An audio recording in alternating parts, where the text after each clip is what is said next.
بسم اللہ الرحمن الرحیم۔ السلام علیکم۔ حضرت معاذ بن جبل رضی اللہ تعالی عنہ کا تعلق انصار کے مشہور قبیلہ خزرج کی شاخ بنو سلمہ سے تھا۔ انہوں نے جب اسلام قبول کیا تو ان کی عمر صرف 18 سال تھی۔ یہ نہایت خوبصورت لمبے قد کے نوجوان تھے۔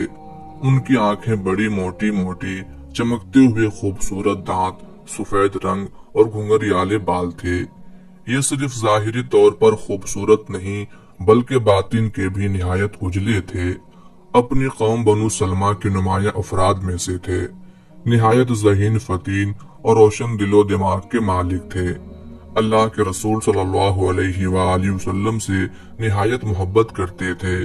آپ کی مجلس میں بیٹھے رہتے، قرآن سیکھتے اور اسے حفظ کرتے۔ انہوں نے جلد ہی قرآن کریم حفظ کر لیا۔ یہ ان صحابہ کرام میں سے تھے جن کو مکمل قرآن مجید حفظ تھا۔ حضور نبی کریم صلی اللہ علیہ وآلہ وسلم بھی ان سے خوب محبت فرماتے تھے۔ ان کی زندگی میں ایک بڑا اہم واقعہ رونما ہوتا ہے۔ ان کا گھر ثنیۃ الوداع کے قرب و جوار میں تھا، جہاں آج کل مسجد قبلتین ہے۔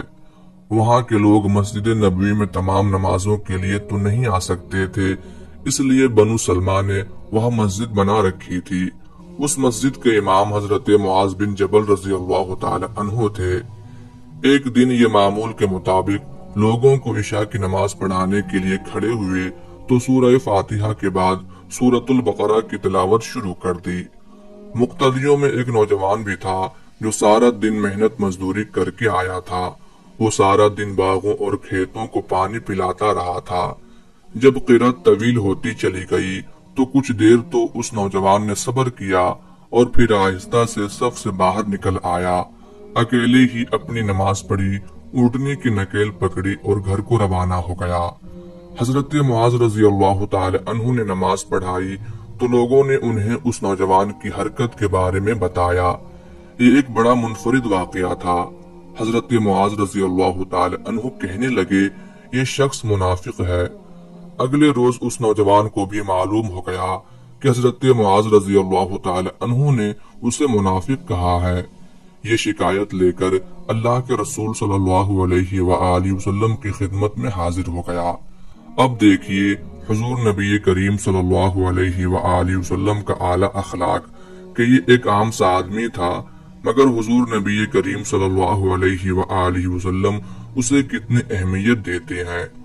اسے حسن اتفاق کہیے کہ جب یہ مسجد نبوی میں بارگاہ رسالت مآب میں پہنچا تو حضرت معاذ بن جبل رضی اللہ تعالی عنہ بھی وہاں موجود تھے۔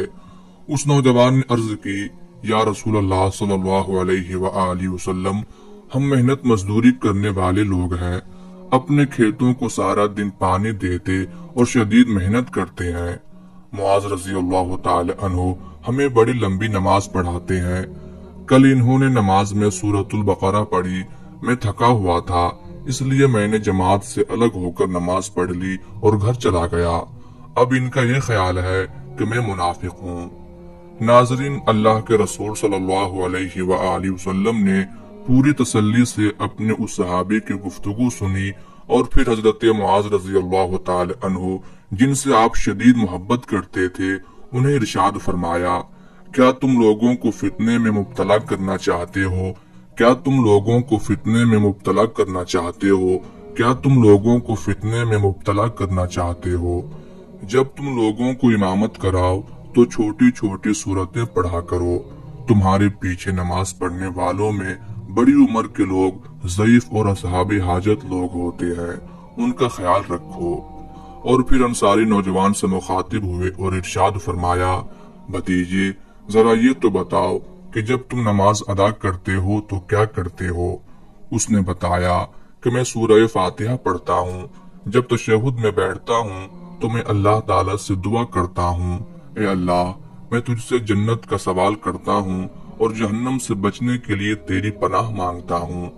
پھر اس نوجوان نے بالکل عامیانہ زبان میں کہا، اللہ کی قسم، بات یہ ہے کہ میں تو آپ صلی اللہ علیہ وآلہ وسلم اور معاذ رضی اللہ تعالی عنہ جیسی لمبی دعائیں اور اللہ سے سرگوشیاں نہیں کر سکتا۔